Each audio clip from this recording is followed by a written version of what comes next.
Hello दोस्तों, कैसे हैं आप सब। आज की हमारी कहानी है ससुराल की चुगली। तुम्हारी तो आदत थी ही सबकी बातें चुप चुप कर सुनने की, लेकिन अब तुमने अपनी बेटी को भी अपने जैसा ही बना दिया। शर्म आने की बात है, आज तुम्हारी इन्हीं हरकतों के कारण तुम्हारी बेटी मायके आकर बैठी हुई है। मदन जी अपनी पत्नी सरिता को डांटते हुए बोले, अरे इसमें मेरी क्या गलती है, और वैसे भी मेरी बेटी कोई गलत काम नहीं कर रही। एक तो ससुराल वाले बहू को कुछ समझते नहीं है, ऊपर से मेरी बेटी पर झूठा इल्जाम लगा रहे हैं। ससुराल वालों को भी सोचना चाहिए कि बहू उनके घर का ही हिस्सा है, तो ऐसे चुप चुप कर बातें करने की क्या जरूरत है। सरिता जी भी कहाँ मानने को तैयार थीं। वह एक तो चोरी, ऊपर से सीना जोरी।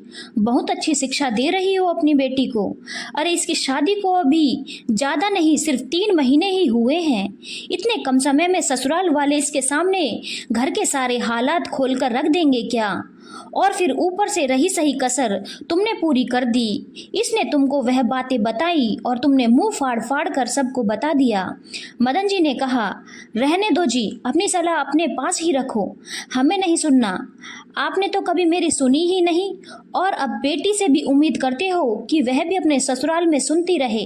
बस बहुत हो गया, ना मेरी बेटी गलत है और ना मैं गलत हूँ। मेरी बेटी ससुराल वापस नहीं जाएगी। एक तरीके से सरिता जी ने अपना फैसला सुनाते हुए कहा। सरिता जी की बात सुनकर उनके पति मदन जी ने अपना सिर पकड़ लिया। सरिता जी खुद तो अपने ससुराल में कभी निभा नहीं पाई, उनकी इन्हीं हरकतों के कारण मदन जी को भी अपने परिवार से अलग रहना पड़ा, और बेटी के साथ भी वही सब हो रहा है। पर यहाँ दामाद झुकने को तैयार नहीं था। अभी 3 महीने पहले ही उन्होंने अपनी बेटी शिवानी की शादी गौरव से की थी। गौरव शिवानी का ससुराल एक संयुक्त परिवार था। उसमें जेठ जेठानी, सास ससुर सब थे। जेठ जेठानी तो नौकरी के कारण बाहर रहते थे, लेकिन गौरव अपने माता पिता के साथ ही रहता था। एक बड़ी बहन थी जिसकी शादी हो चुकी थी। गौरव सबसे छोटा था। शिवानी जब शादी होकर ससुराल गई तो 1-2 सप्ताह तक उसने नोटिस किया कि उसके आते ही सब लोग बात पलट देते थे।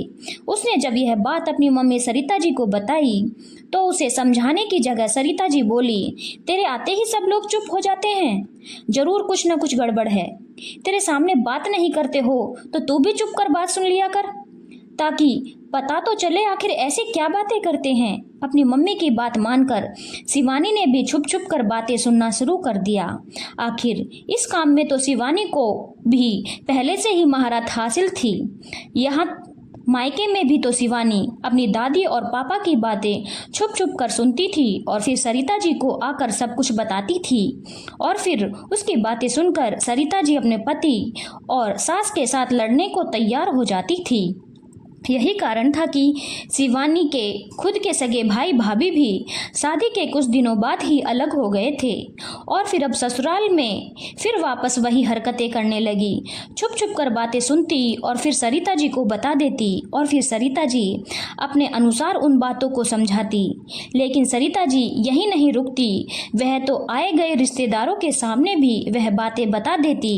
ननद कब आ रही है, उसे विदाई में क्या मिल रहा है, जेठ जेठानी क्या खर्चा देते हैं, सारी बातें सरिता जी के पास पहुंचने लगी। सरिता जी इन बातों की बिना पर शिवानी को भड़काने लगी।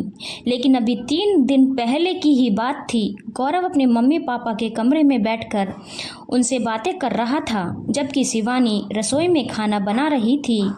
तभी गौरव ने अपनी मम्मी से कहा, मम्मी भैया ने अकाउंट में कुछ पैसे भेजे हैं और कहा है कि अभी शादी में जो कर्जा लिया है उसमें थोड़ा बहुत चुका दो। वह लोग आराम से अपनी बात कर रहे थे। शिवानी धीरे धीरे जाकर दरवाजे के बाहर खड़ी हो गई और उनकी बातें सुनने लगी। तभी उसकी सास ने कहा, मैं क्या कर रही हूँ जी, पहले दामाद जी के पैसे चुका देना।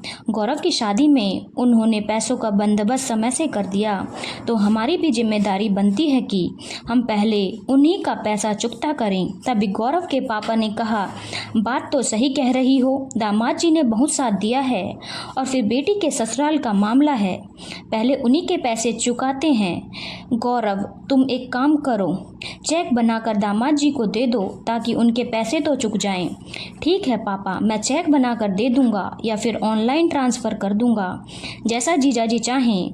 उसने फ़ोन पर बात कर लेता हूँ कहकर गौरव कमरे के बाहर निकलने लगा। उसे बाहर आते देखकर शिवानी फटाफट से रसोई में चली गई।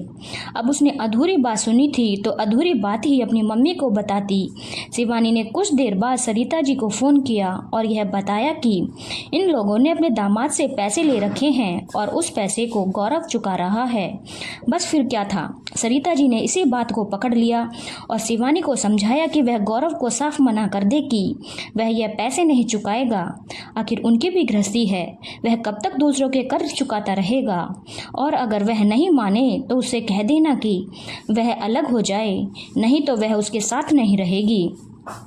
बस फिर क्या था, शिवानी ने इसी बात पर गौरव से झगड़ा किया। शिवानी की बात सुनकर गौरव हैरान रह गया।